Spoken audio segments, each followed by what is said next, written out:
Dans Touche pas à mon poste, ce mardi 11 janvier, Jean-Michel Maire a dévoilé avoir récemment été victime d'une tentative de chantage et d'extorsion de fonds.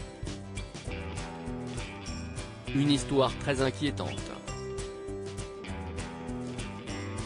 Ce mardi 10 janvier 2023, Cyril Hanouna interrogeait les chroniqueurs de Touche pas à mon poste afin de savoir s'il avait été la cible de menaces à cause de leur notoriété. Et force est de constater que la grande majorité avait déjà dû faire face à ce genre de situation hautement désagréable. C'est notamment le cas de Jean-Michel Maire, comme il l'a confié à ses camarades. Dernièrement, j'ai été victime d'une tentative de chantage et d'extorsion de fonds.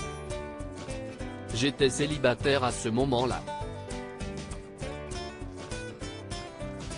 Et comme par hasard, quand on est un peu connu, on reçoit beaucoup plus de messages de jeunes filles jolies, que quand on est dans l'ombre.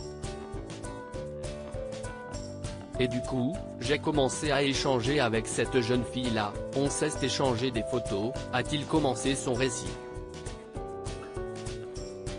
Elle réclamait 25 000 €.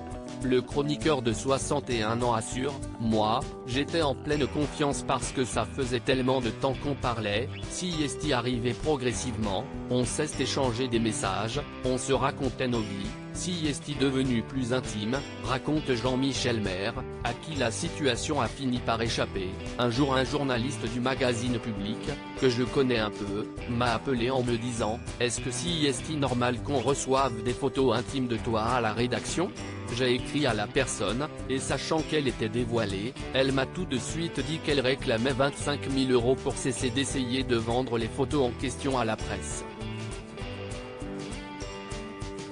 Le magazine m'avait dit que de toute façon il ne ferait jamais paraître ce genre de photos, mais pour que je sache que ça circule, a-t-il révélé face à ses acolytes stupéfaits.